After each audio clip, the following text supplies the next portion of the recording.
Okay, so anyway, I think we're ready to begin the meeting. We'll call it to order at 3 o'clock. And first item of business will be roll call. Amanda, if you could do that. Certainly. Committee Member Rangel. Here. Committee Member Rickard. Here. Thank you. Committee Member Seebach. Here. Vice Chair Darris. Here. Chairperson Bourbeau. Here. 5 present. Okay. All right, our first item of business is the consent calendar, which consists of the minutes from last week's meeting. Does anybody have any corrections or comments regarding last week's minutes? Seeing none, do we have anybody online to make a public comment about last week's minutes? I guess not. Amanda, you can confirm that. We have nobody. Okay, in that case, a motion, bring it back to the committee, and motion would be in order to approve the consent calendar. I'll move to approve the consent calendar. You have a second? Sure, I'll second. Okay, so we have a motion by Councilmember Darris, and a second by Committee Member Rickard. Can you call the roll?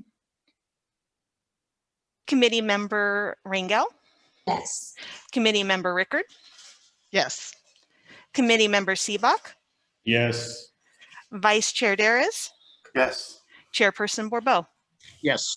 Motion passes. All right, and then we have room here for public comment. This would be on any items that would be in the Finance Committee's purview, but is not on today's agenda. Do we have any member of the public wishing to comment, make public comment? It does not appear that we have anybody other than staff and the board. All right, then we will move on to our business portion of the meeting. Item 1, review of enterprise funds and internal service funds. And I guess we will turn that over to Director Rangel. Excellent, thank you. I'm trying to share my screen. Do you see my screen? No, Not there we go. yet. Yes. There we go. Okay, is it the worksheet? Transit fund analysis. Perfect. So on the agenda today, we have 2 types of funds. So our enterprise funds, which are transit and wastewater, and then our internal service funds, which are building maintenance, technology, and vehicles. So actually today we were working on wastewater. We have a few more things to kind of iron out. We were trying to get it ready for today, but there's just a few more things we want to kind of confirm before we put that forward to the committee. So we'll go ahead and look at that in a future meeting. So today we'll go ahead and start with the transit fund. So this is the fund that runs our dial-a-ride service. So we have 2 part-time employees who are do the dispatching for the radios for the drivers. We have contract drivers that drive our buses, and those are city-owned buses that we get on mostly on through special transit funding. So this is kind of a summary. So transit is usually a zero-sum game. So we get funding that pays for our operational costs and most of our capital. Normally it is 5307 type funding.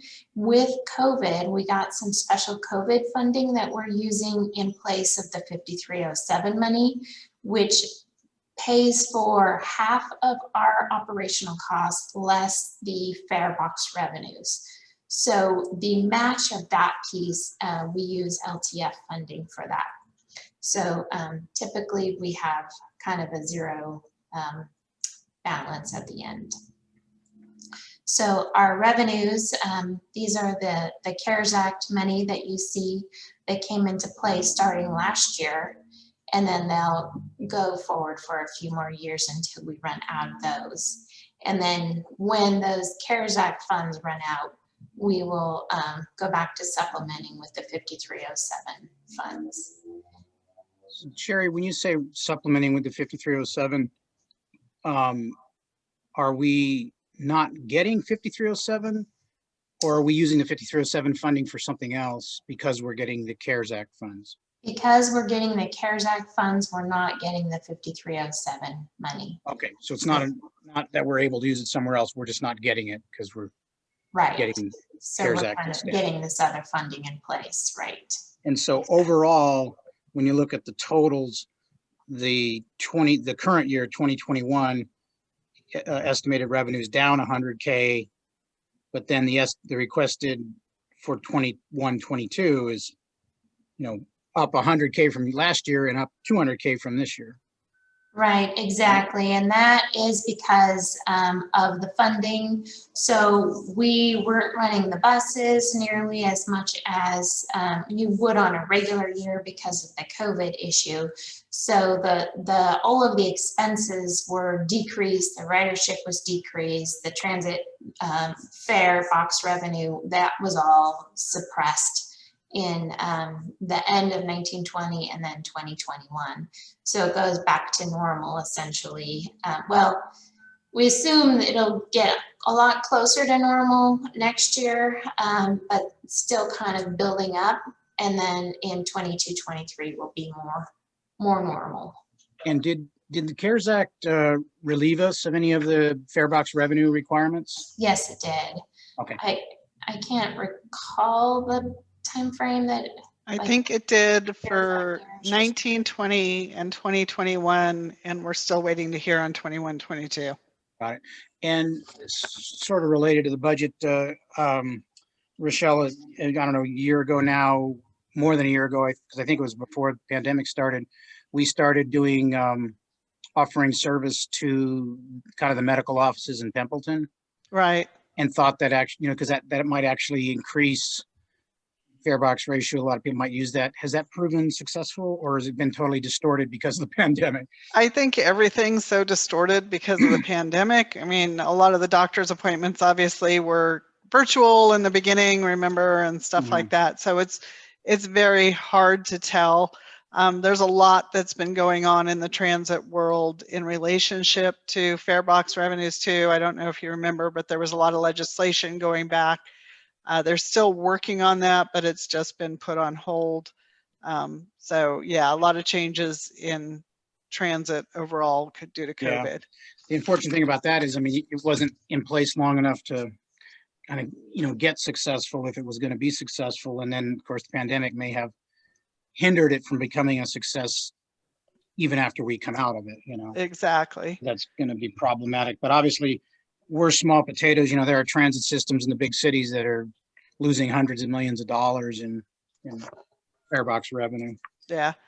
And I think, as Jerry said, with all of these revenues too, as we're talking about them in the 5307 and the CARES Act and some of that, the city is only eligible to receive as much as it spends. And so these numbers are really driven by the expenditure. The 5307, I think our region still gets some of the 5307, but it has the same restrictions as the CARES Act funds, where it has to be, you can't use the 5307 to match CARES Act. So we had to give up one, we gave up the 5307. I believe the county and the region still get some of that, but we don't, because we don't have stuff to spend it on. Got it.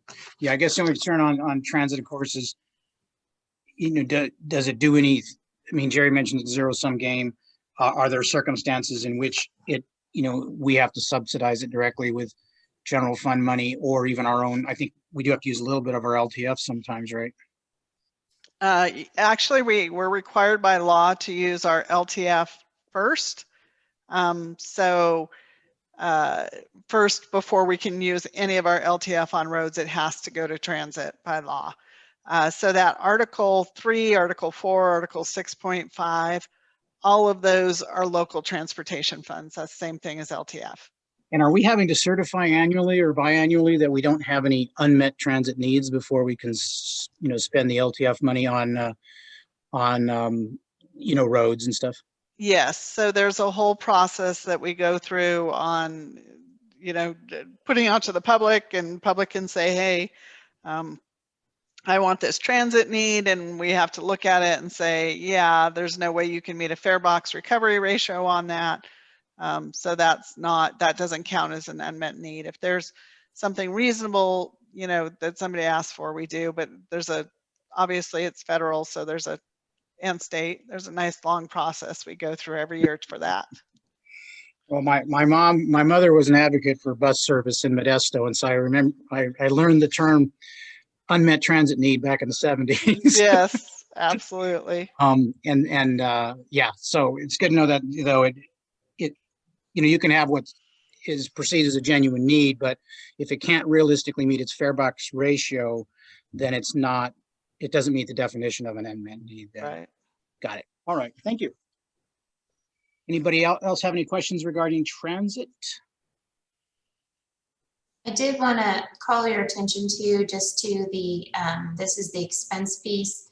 We are looking at some increases for the driver contract that we executed not long ago. So that kind of increases this line item here. So we did go out for competitive bid. It's just getting more expensive these days. So. Oh, and one other thing, we were able to get a van, a used van, and so this is $7,000 for just outfitting it with a Tascadero logo and the radios and all that kind of stuff to put it into service. Okay. Okay, if there's no further questions, I'll go ahead and move on to the internal service funds. Okay, we will start with building maintenance. So all of these funds are essentially kind of cousins of the general fund, maybe you can think of. So the general fund puts money into these different internal service funds so that they can be used. This one in particular for funding the building maintenance staff and operations and all that stuff. We do have the vehicles and the technology. So similarly, we allocate costs out to each of the departments based on their usage and what equipment they have. And then the general fund pays into these different funds to be able to have those services or buy the vehicles or the technology when we need them. So these charges for service here is what we allocate out to the all of the operating funds, and they'll come back in. We are still working with all of the bargaining units and council on trying to figure out what all of the staffing adjustments might be for, cost of living increases and that sort of thing. So they have not yet been put into this budget piece. So when those do, this charges for service will change. Based on changes in salaries or whatever. So I wanted to bring that to your attention. I don't know if that's something that you're comfortable with us adjusting because it will be a salary adjustment that's otherwise approved, or if you'd like us to bring that back to the finance committee when those items get solidified. Well, because to me, these are effectively like overhead charges. So obviously if the council gives, hypothetically gives a 3% raise to employees that are relevant to this piece, then those employee service charges would go up. And so the money deposited in the building maintenance fund would go up and the cost of the general fund would go up as a result of that. I currently, you in the past haven't had to bring this back before the finance committee or the full council, right? Isn't it just a calculated charge in the end, and these in effect are estimates? Right, and as I'm looking at this, I'm wondering if one of our allocations didn't get updated. It seems like we might be off a little bit. Normally, this portion of employee services and operations will be closer to this charge for service. So definitely something we'll need to look back Okay. at. Yeah, if you need to fix that, if there's something that Oh. needs to be fixed, but That's why this is, because we also assumed that $250,000 into the replacement. That's why. That's okay, well, yeah, now that generates a question for me because my assumption was that, these are maintenance costs and this did not reflect reserves for replacements, but actually, when you switch the page here now and mention that, you are including building replacement funds. I thought that was separate from maintenance.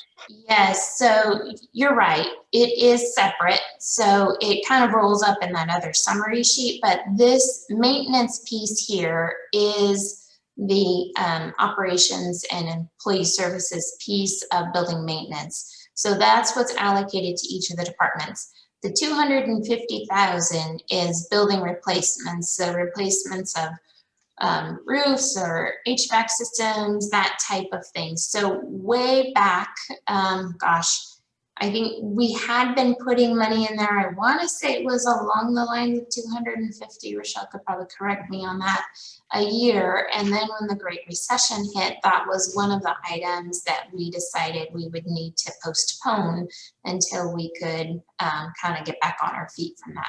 So we are trying to put this back into our operations to plug in some funds there, because we know that we're going to have these costs that, roofs are going to need to be replaced, HVAC units, they need to be replaced. So we're paying for these items, whether or not we budget in them. And it's just trying to find the money somewhere at, at the time. So we're feeling like it's more future looking if we start putting money back into the replacement fund. Well, absolutely. I just thought it was a separate fund from the building maintenance fund. I thought building, replacement was a separate and distinct fund, because a couple years ago, at the end of the year when through your guys' usual, good conservative financial management, we ended up the year better than, budgeted. Didn't we take $1 million and put it towards building replacement reserve? But I guess it would have been into this fund, correct? Right, it would have been in this fund. Okay, so I'm looking. One of the thing that's stuck out to me on these pages is the beginning available balance and the ending available balance. Has climbed over 3 million or over 4 million. Although I'm not sure what we were going to spend it on. We had it budgeted it going in down to 1.1 in this fiscal year. If this being generally, the employee services overhead, you're charging costs out to the general fund. So you're charging the general fund for these services. You don't need a huge reserve to do that piece of it, because you're charging a certain amount every year. Right.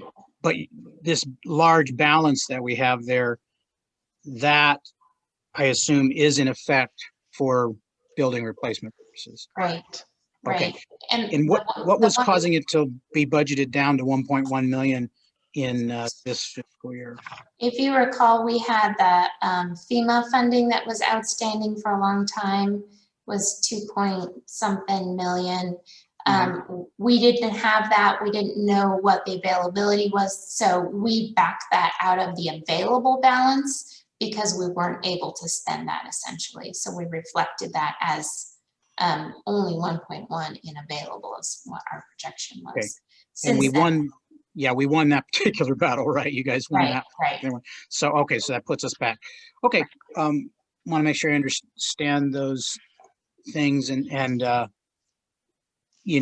based on our D20 discussions the other night, if we set aside 250, that is going to build this reserve very quickly. We still could have situations where at the end of a fiscal year, we've had a good year, we could still choose to apply some money to these reserve accounts. Of course. Hey, Jerry, going back up to fund balance. Do you think on that other cash sources uses, we could maybe show that so it shows why the beginning available balance changed from the last budget? Yeah, we can Okay. definitely do that, Thank you. certainly. Yeah, that'd be good, because otherwise it just looks like it just dropped and then went Yeah. back up. Yeah. Right, Okay, makes sense. got it. I mean, we're not done with this yet, but so far, does anybody else have any questions before Jerry gets further into it? Have you, yeah, I have one. So you've done an analysis of what the needs for replacement is, or you're just trying to get as much money into it as you can afford in each current year? Right, it's the latter. So we know what buildings we have and all that, but we don't have a great evaluation of exactly how much needs to be in the fund. So we are hoping to purchase an asset management type of software and hire a service that would evaluate all those for us and kind of get that plugged in there so that we would know what that number is and what it should be every year being put away. You'll probably have your hair on fire after you do that. Well, I was going to say, Jerry, we're not in any danger of accidentally putting away more money than we need. No. I doubt it. So that's a good question, but yeah, I think we're still in the mode of we need to put away as much as we can. But it's good to know how far Yes. behind you are. Well, yeah, very, very true. It's good to know. I mean, Approximately. do we have 5% of what we need in here, or do we have 10% of what we need in here? Yeah. Right. Okay. All right, Jerry, you're gonna go ahead and continue. Okay, so this is just the department budget for building maintenance. As I said before, we haven't adjusted the salary pieces yet for any kind of a COLA or anything like that, so those will change. Thing is, it's just us. I do want to point out that benefits, insurance, and taxes continue to climb. And so, as you see, once upon a time, they were a small portion of total employee services. They're 50-50 now. I would say they exceed in the second budget year, they exceed the basic salary. Yes. Some of the PERS costs, of course, are under the benefits, and then of course, health insurance costs Health. go up Yep. every year. Those are especially for those employees that are not as high paid. Obviously, the health insurance benefits are the same. And so you see just those higher percentages. Right. The ratio is even higher for them. Yes. And I hate to say it, but whatever benefit cost you're using based on the latest PERS guidance is still understated. Because I mean, it has for the last decade and a half has always proven to be understated. I mean, you apply their latest guidance, come up with a cost number, and then that cost number is going to ultimately prove to be inadequate. And the PERS UAL is allocated to every department. And so that's part of that number too. Right. Okay, right. Got it. Okay. A couple of notes here, department service allocation. So we allocate building maintenance in total out to all of the departments, but we also allocate part of like Nick's time and some of his staff that manage and help out with building maintenance back to building maintenance. So that's this piece here. So this becomes general fund revenue as well. They do have a small contingency for things that come up during the year. I think we've used it for the windows in the interior windows and second floor of City Hall that, were kind of, the gel I think was oozing out or escaping or something. So we got free windows, but we had to get them installed. HVAC systems that break down. So there are a number of things that happen that just need to get fixed. So that's usually what that goes toward. Do you want to mention insurance too? Because that one's jumping up quite a bit and we've seen, right. some changes in insurance. Is that our CJPIA costs or right. that and some other stuff? Or Or what is, So for property, liability, pollution, crime, we also get, which isn't allocated here, but we do allocate all of those insurances out. Building maintenance does get, you know, a portion of them from, probably bigger portion on property tax, but we do allocate out how much space do you have in city hall and police station, that sort of thing, to each of the departments. But that is all of those, the liability and the property insurance are growing at pretty steep rates right now. yes.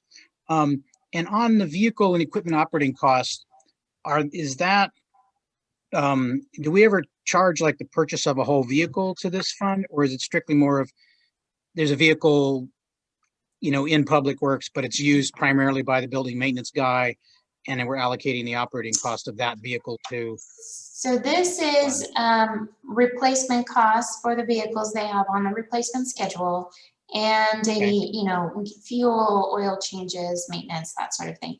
So for replacement vehicles, we'll see that in a few minutes in the vehicles and equipment replacement fund.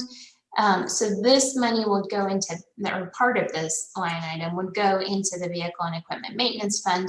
And then at that point, they could buy a replacement once it goes through the budget out of that fund.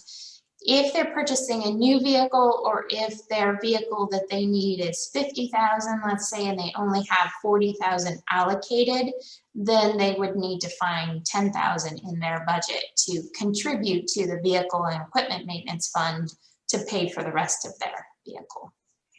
Okay, got it. Let's see what else. I think that's about it. We didn't end up doing this exhaust extraction system, so that will just go back into reserves. So that And- will not, that's not getting rolled over, because you can see there's blanks on the budget years. So we're just kind of holding off on that because maybe getting potential remodel or what have you. They found some alternate solutions for that. Cool. They're not great alternate solutions, as you know, both of our fire station, primarily fire station number 1, but fire station number 2 has some issues too. And so I think we'll see some in later years for this, but yeah, for right now, they feel like they're good on the exhaust extraction. Got it. Okay. Okay. And then this section just kind of describes a little bit more detail of all of the expense pieces. Yeah, I guess I should look at that page before I ask questions. Huh? All the questions are good. Okay. So if we're good with building maintenance, we can move on to vehicle and equipment replacement. And I want to just let you know, I tend to shorten this to vehicle fund. It is vehicle and equipment. It encompasses both. It's just a mouthful, so I tend to shorten it, but I do want to express that it is both. So again, it's kind of similar. So the allocated costs come in from each of the departments for those items which are included on the vehicle schedule. So this year, we did try to make some adjustments in the vehicle schedule to get them a little bit closer to actual replacement value. So for instance, police cars have been increasing in price, not just for the vehicle, but also for all of the equipment and everything that needs to be loaded on each vehicle. So they try to reuse that equipment as much as they can, but sometimes they need to buy new. And so they had a budget for a new vehicle that was probably, I want to say, maybe 10 or 20,000 less than what it was actually costing them to replace it. So we tried to kind of extend out vehicle lives when it made sense, kind of increase some of those vehicle replacement costs so that they were more accurate reflection of what our operations actually are. So all of those are reflected in these costs. You'll see they're a little bit higher than our old one, than our previous. And that included now refunding again all the fire trucks and engines and. Right. Good point. Yeah, So I'm we getting- had postponed a lot of the large equipment and just stopped funding those with the Great Recession. So this brings those back into the fold and starts funding those again. Right, so I'm getting smarter and I'm looking, a few pages ahead for a little bit of detail on this. Because you're breaking it down on the page E131 by, kind of by department, if you will.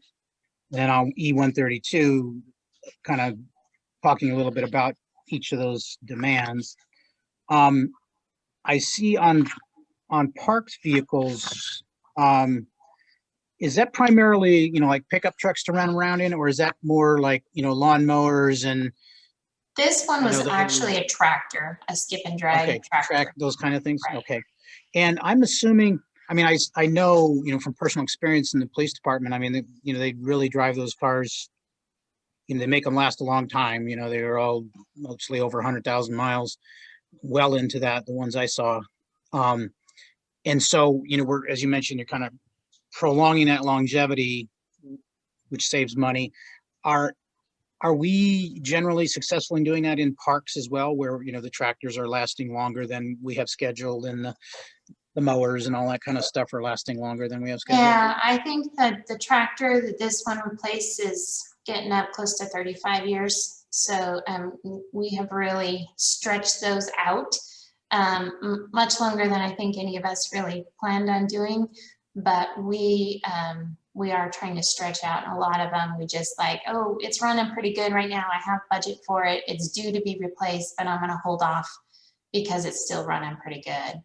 And at that point where they start being more expensive to fix and stuff, then we go ahead and replace them. What are the zoo vehicles? Those are two different vehicles. They had, I think they have a, gosh. They have a John Deere, couple of little John Deere things. Yeah, these are, it's more kind of utility, not utility, but a small kind of, what is that one called? I don't. They have a Kia, I believe. Yes, thank you. And it's for transporting animals when, we switch animals a lot with different zoos. So taking them to and from the airport and things like that, just kind of running around. So they have a couple of vehicles. So that's replacement for those that are getting quite old. Animal taxi, huh? So Jerry, on Yes. the revenue page, Yes. you got the SLESF Fund for Police Vehicles ending. It is some reason that's not going to be there anymore. So a couple of reasons for that. These are just supplemental. So how I talked about the vehicle, I think we had patrols vehicles scheduled at 42,000 and they're saying it costs them 62,000 by the time they get all of the equipment and everything installed. So because they only had 40,000 in the replacement schedule, they were supplementing with the SLESF for the portion that was higher than the replacement schedule allowed for. So that's what this line is. Normally we don't budget ahead of time for SLESF stuff, so we wait until we actually get the grant. And in combination with that, now that we have changed some of the replacement schedule to get those police vehicles up to the 62,000 so that they can buy them, that's their replacement value. They don't need to supplement with the SLESF now. So they're good with those prices. So the patrols are the most expensive. The other vehicles in PD are not quite as high. So the SLESF will be a revenue in the general fund or somewhere else then? Right, it actually has its own fund. It has to be segregated out, and so that is used for any frontline police services. So they can use that for a number of different things. Okay. Hey, This, just a couple of things. I think that the annual equipment replacement number is going to change a little bit, and I got to get with Jerry. I had split out having the city manager help, you know how that is. Anyway, I had split out a portion of it for fire and this, but I think the total of that will be 225 is what we're hoping to get into that annual equipment replacement. So that's what we kind of have built in. And then the other thing, Charles, on your, police versus, parks and streets and stuff, they do drive those trucks. We do have like a 20-year replacement on those as opposed to 4 like police. And we are still using 1974 tractors and other stuff Cool. too. So Good job. Good yeah. job. Yeah. Although who knows, Air Pollution Control District might take them away from you. Exactly. Yeah. And anyway, on this Jerry's question, Jerry Seebach's questions prompt me to look this closer, and now I've confused myself.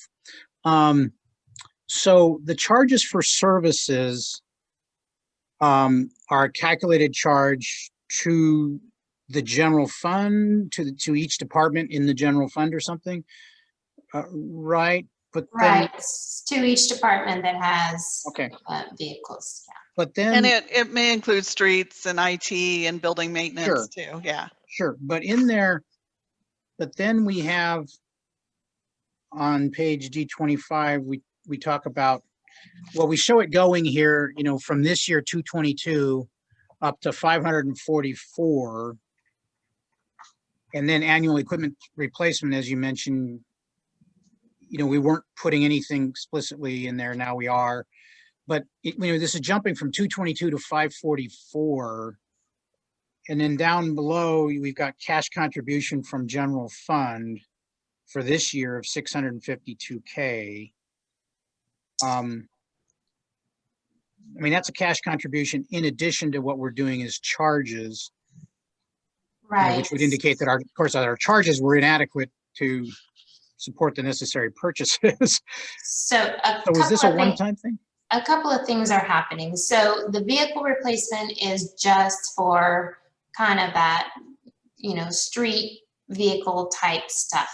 The equipment replacement, this piece is the ongoing piece that's allocated out to the departments, primarily, kind of heavy on police and fire, to replace their jaws of life and their radios and repeaters and things like that. So that's kind of the ongoing piece. We used to do some amount, again, I think it was around 250 or 50,000 at some point before the Great Recession was one of those things that went away with that. So we're trying to reestablish that because we're not annually putting anything away for equipment replacement until, now we're suggesting to do that. This 652,190 is a one-time contribution from the general fund to the equipment for equipment. As you know, fire has a long list of equipment and police that they use on a daily basis. A lot of that is old, and because we haven't been putting away for this equipment since the Great Recession, there's a kind of a backlog of that. So we calculated what it would cost to kind of get back to speed on some of those items.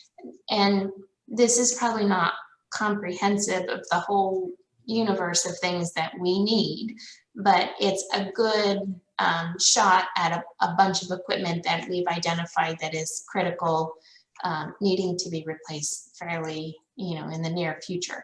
So that is a one-time shot so that there's money in the fund to pay for some of that equipment replacement.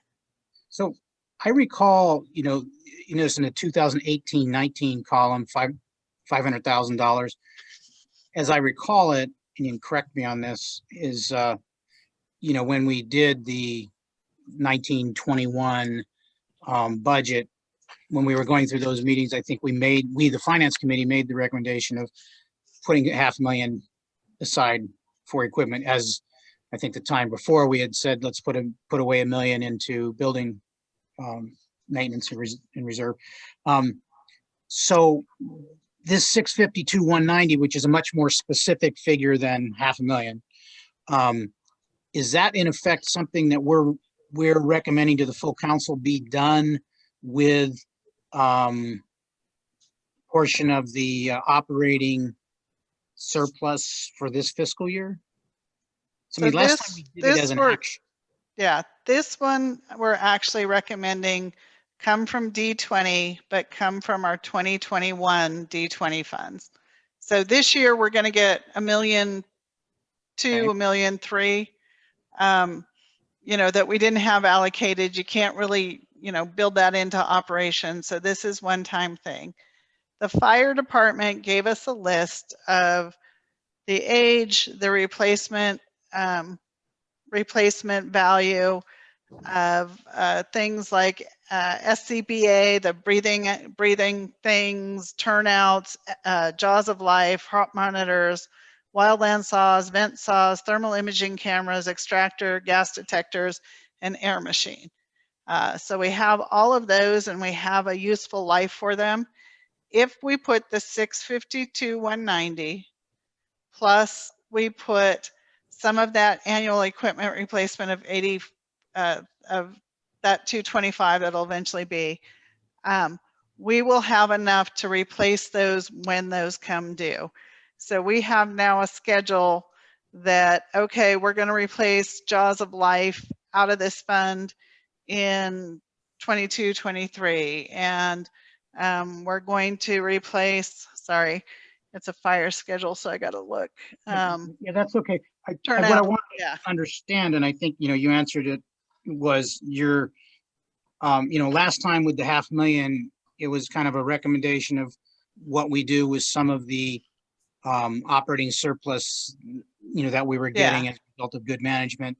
You indicated now that the 652 is specific because of the schedule of equipment, but it's coming from current year D20 funds. Correct. And that might, I mean, I don't know if that was probably mentioned in our D20 discussion the other night. It was, So, you know, sometimes, you know, it doesn't register till you see it on a line somewhere. yeah. So that's the bottom line there. And related to that, when you get down on the page E132, where you're talking about police replacement vehicles, what I'm wondering there is, you know, we've also talked, of course, about if we hire more people, more police officers using D20 funds, of course, they're going to need vehicles. This figure of 8 vehicles to be replaced, is this just replacement and not new vehicles, I assume? Correct. So there's are a couple of new vehicles, other places in the budget. We were able to buy some with some impact fee funds for the expansion of our fleet and our police services. So those can be purchased through those channels, and the allocation for replacement is already included in the allocation number that we looked at a few minutes ago. So when you transfer the money from the impact fee fund, you transfer it through this fund or just through the general fund to buy those new additional vehicles? So the new vehicles will buy straight out of those impact fee funds. Okay. And then it'll, yeah. Gotcha. All right. Yeah, and I see we're at the end of the line with no more Bertha Schultz money. We're not betting on a hope and a dream. We're actually going to put aside a chunk of money and buy fire equipment. I think like building replacement, it's the tip of the iceberg when you start thinking about things not on that list, repeaters and radios and communications and some of that, but it's a start. It's a start in the right direction, so. Yeah. Okay. Anybody else have any further questions? Are there any further points you want to make on this? Yeah, I guess so. Just a couple of things there. The police department schedule, like I said, we have it scheduled out quite a number of years. So they do have 8 replacements in this cycle. And then plus the new vehicles that we'll have. This 450 is a wildland engine that's scheduled for replacement. This is the community development vehicle used by inspectors and that type of thing. And then some Jaws of Life equipment. That is, I believe, part of that 652,000 contribution. So this this amount right here includes the amount for Jaws of Life that we'll be buying in the second year of the budget. And do we budget any estimate of, I mean, if we would buy a new wildland engine, does that mean the old one goes in the reserve, or is there a trickle down where we're selling our oldest vehicle and maybe we get $30,000 for it or $50,000 for it or something? Are we, if that happens, we'll just add it to the pot and feel lucky. Right. Yeah, it's a little bit hard to determine exactly what the value of those are. And much of our equipment, we use the very last drop out of each thing, so they don't have a whole lot of value left by the time we're ready to sell. Yeah, right. Gotcha. Okay. All right. Super. We will move on to the next one, which is technology. So similar to the other ones, this is our charges for service that is allocated out to each of the departments. And it includes a couple of components like the last one we were looking at. So the allocation of the department cost plus the replacement for computers. So the allocation is based on how many computers does finance have, how many phones, what kind of software, what level of maintenance does their software need. We have our Eden financial software, so if it's a heavy burden on IT's time, then we get a little bit higher allocation of that. So that's allocated out to each of the departments and our computer replacement.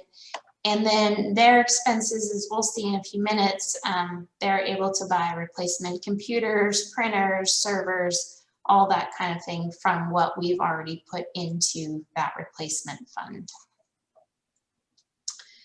We do have a recommendation for contribution from the general fund for a couple of projects. The council chamber audiovisual technology update. So we estimate that might be about 220,000. We're hoping to get that down a little. And also remote conference capabilities. So to install some cameras and other things like that so that we could have meetings in there that can be easier to kind of access for remote type facilities. So will that one be so we can do basically in person and Zoom meetings simultaneously? That's part of the cost of. Right, the combination of these lets us do that. I forgot, Rochelle, maybe you can detail which one is which exactly. Yeah, I think that one, the 30,000 will get us that hybrid meeting one. The 220 is a bigger project, replacing the screen and the all of the equipment that feeds into channel 20 and the radios and all of those. All of that's at 30,000 to get us, hybrid meeting capability, so we can keep Zooming when we go back to in person. Sounds pretty reasonable. 220. That's just for council stuff sounds a bit much. Yeah. I mean, I'm not sure. I'm not much of a technology guy, as you know, so I'm having a hard time visualizing what we and the public are getting for 220. You're getting your screen still operating, your PowerPoints on the screens, your screens still being able to see, your microphones, the sound, the speakers. I will tell you, we paid much more than that when we first did the council chambers as part of renovating this. So this is just replacing that stuff that, we're looking at 8-10 years by the time we get to it that needs to be replaced. And so if I'm a member of the public and I'm wondering how much my city council cost me, this cost, it's reflected here as a contribution from the general fund, but when we go through departmental budgets, is this going to be reflected in there in a sense that, hey, your council costs, 5 people times this much, plus allocated time of this, that, and the other thing. This 220 I assume gets charged to the council as a departmental budget. Would that be correct?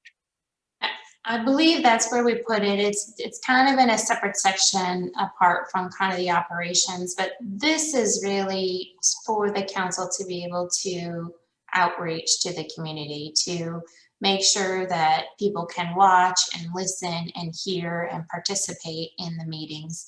So it's really kind of the outreach piece as well, to make sure that there's connection to the community. Yeah, well, I mean, the council's budget is definitely the right place to charge it then. Yeah. It's just, yeah, it's hard to swallow 220K for watching Yeah. us. We actually have a bid for 220K. We're working on another one. Hopefully that they said, oh, we can beat that. Hopefully they beat it by quite a bit. Hey, one other question, might be premature on this. Actually, no, let me let you go through all the pages and then I'll ask this Okay. question. Might address it anyway. So go ahead. This next item is for additional licenses for laserfish. As you may have experienced before, so we have a certain number of laserfish licenses. When staff or the community goes onto our website, for example, to look up, you know, some documents or something, at some point people are getting a notification saying the maximum number of license has been reached. Too many people are looking at it at the same time. So this will allow us to expand that so that the members of the community aren't experiencing that, and they can have access more freely to those documents that are on our website. And if we have a significant public demand for that service, I imagine. I mean, we get, because I mean, it would, being able to, enabling the public to do that saves staff's time, I assume, somewhere along the line of staff not having to find things for people or tell them where to get it, that sort of thing. I feel like I've heard that this has been a problem that people have complained about. Rochelle, do you have additional information? I'm sorry, what was that? That have people been complaining to you and others that they can't get to the information because of the limited laserfish? Yes, yes. And my assumption, Rochelle, was that, you know, improving this capability for members of the public saves staff time. Yes. Because we're not having to tell people where to get stuff and, you know, help them get it. It'll save staff time both for answering the public and actually being able to access the data too. Yeah, So. Got it. Okay. Let's see if there's anything in particular. Again, a department service allocation. This has gone down because we're in the process of the fee study. So we're calculating all of those, and we've changed our processes quite a bit over the years. So this is just reflective of the, oops, shouldn't do that. It's reflective of the kind of the revised process now. Not that it makes a huge difference, because it's an allocation from essentially the city manager's office to AT, which is then allocated back out to the department. So it's all just kind of one loop of allocations back and forth. And in those contract services, we have had to upgrade a bunch of our Microsoft license fees because we didn't audit and found out we weren't quite up to snuff on number of license versus users. It spans our internet to be consistent with what we've been using lately. And there was one other thing in there, but I can't remember, another GIS licenses. So those have all gone up. So did they come by and do one of their audits where they're trying to make money? I don't know, or if we were trying to do an upgrade. You may know more, Jerry. Yeah, I believe we recently switched over to 365. And so with that switchover process, those kind of were identified as being short. So. Well, we actually found one time that we had more licenses than we needed. That Microsoft came in and audited us thinking they would save money or get more revenue. And it turned out we had a bunch of unused licenses. So I got a kick out of that one. There we go. Well, yeah, Jerry, there was an organization, I think it was called Software Publishers Association, SPA, and they would go around and do audits, you know, to make sure that businesses and government agencies were not using more than they had licenses for. And yeah, so you could get a bill saying, hey, you used 23 of these and you only have 12 licenses or whatever. So it's funny that they would do one and find that, oops, you had more licenses.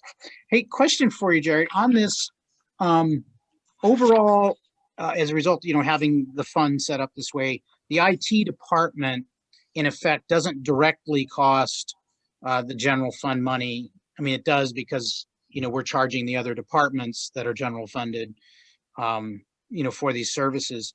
So is there a little bit of backwards calculation when it comes to the salary and wages component? In other words, we got these IT personnel, they're going to cost this much money.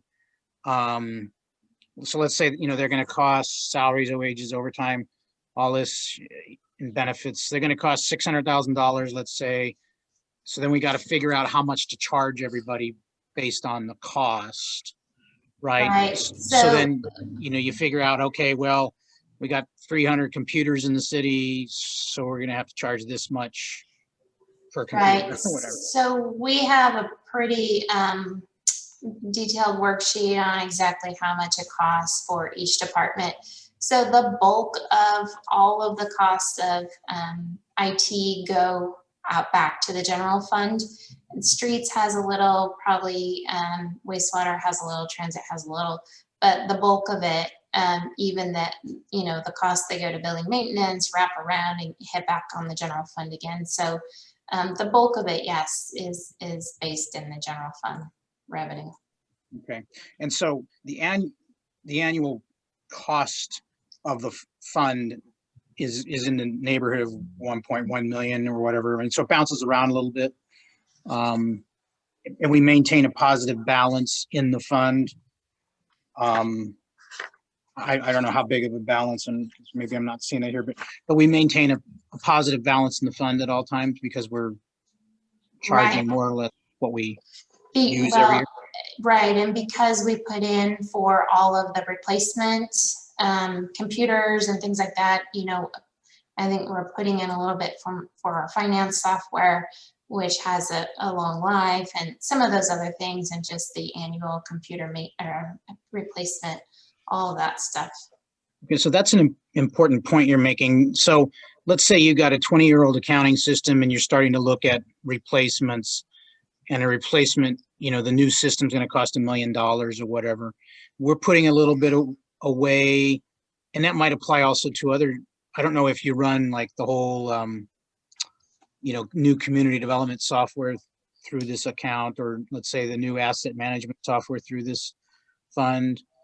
But he was setting aside some money each year for the long-term replacement of major systems. So I may have misspoke on finance. I can't recall or not if that one's in there. I know definitely that community development one track it is not in the replacement schedule. We have not assumed that the asset management one would be in there just because the numbers are so huge. We're trying to get there, and part of it is like the Track It software, we understand we can charge fees for the replacement piece of that. So we can we're looking at that with both of our consultants for doing the impact fee and the service fees to see what we can do with that. And we can bring a package to council on that to try to work the fees into that.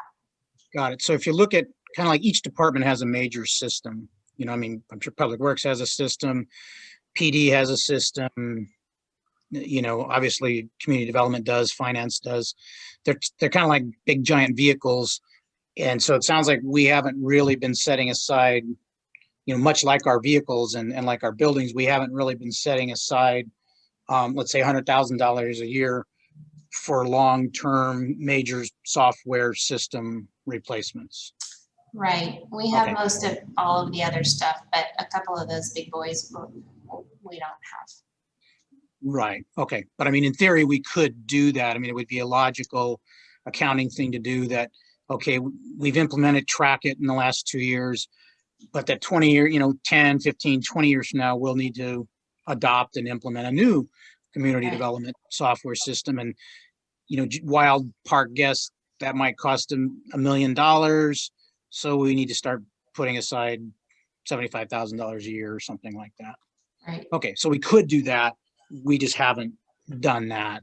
right, Which makes, we understand why we haven't, but point being, if you want to truly set aside money for all, you know, foreseeable future expenses, this is another area where we would need to set aside money to do that. correct, right. Okay. One of the saving graces is that some of those things are coming down rather than going up. You know, you can buy PCs now for nothing compared to what it was in the early days and Right, that kind of stuff. The systems are not becoming cheaper, but they're coming 10 times more powerful for the same amount of money.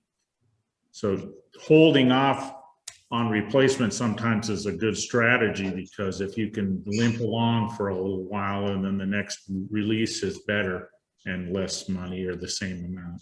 Yeah, but some of these new, you know, whole new software systems can be very expensive, very time consuming to implement, you know, and usually cost more than you expect. Yeah, well, your staff time to get them in can be more than the cost of the software and everything too. Yes, absolutely. So, all right, thank you. all right.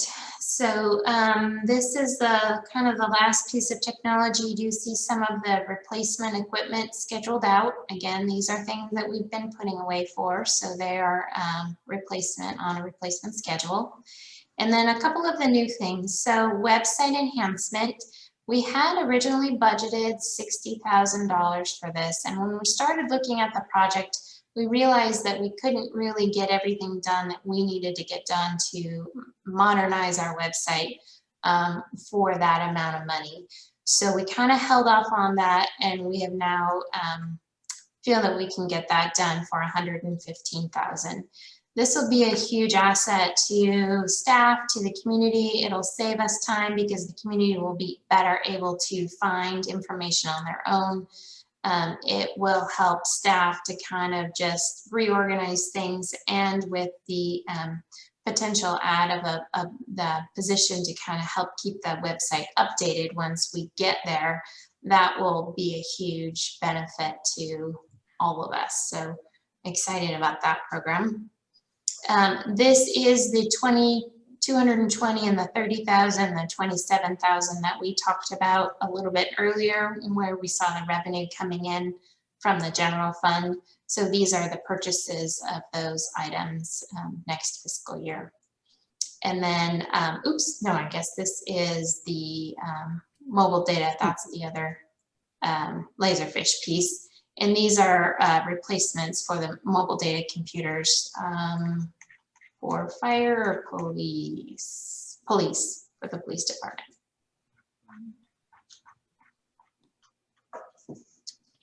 Anybody else have any other questions?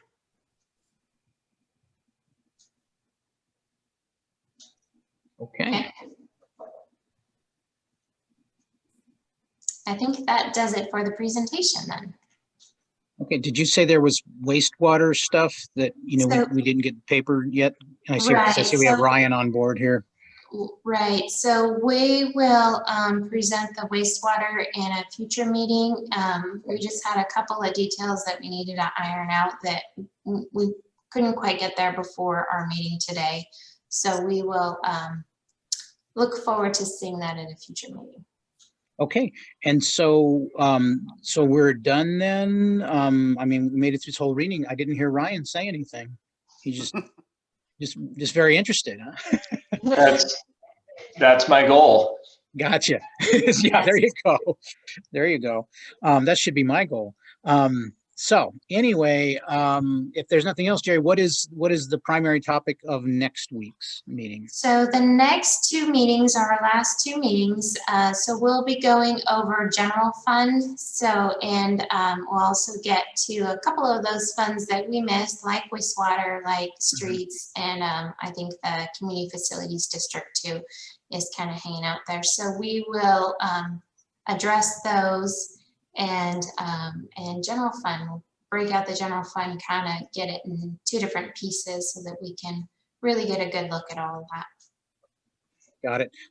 All right, well, thank you. And on that, just to acknowledge that statement, though. We're finishing pretty early today. That sounds like next week we could expect it to be, the meeting to be somewhat longer, especially if we're going through the general fund departments and then a couple of those ones we, didn't get to yet. Right, and typically on a typical cycle, we would kind of go through general fund in one meeting, because we have going in them in a little bit more detail, and we have D20 to talk about. We wanted to make sure that you had plenty of time, so there is substantial amount of meat in these. We've already looked at the revenues, so it's just the expense piece that we're looking at.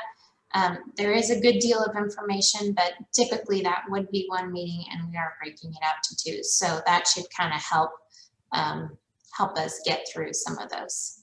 Got it. All right. Okay, then. Well, I think unless anybody else has anything for the good of the cause, any comments or questions? If not, we think we can adjourn the meeting. Thank All you. right. Thank you all. Thank you. Aye. Thank you.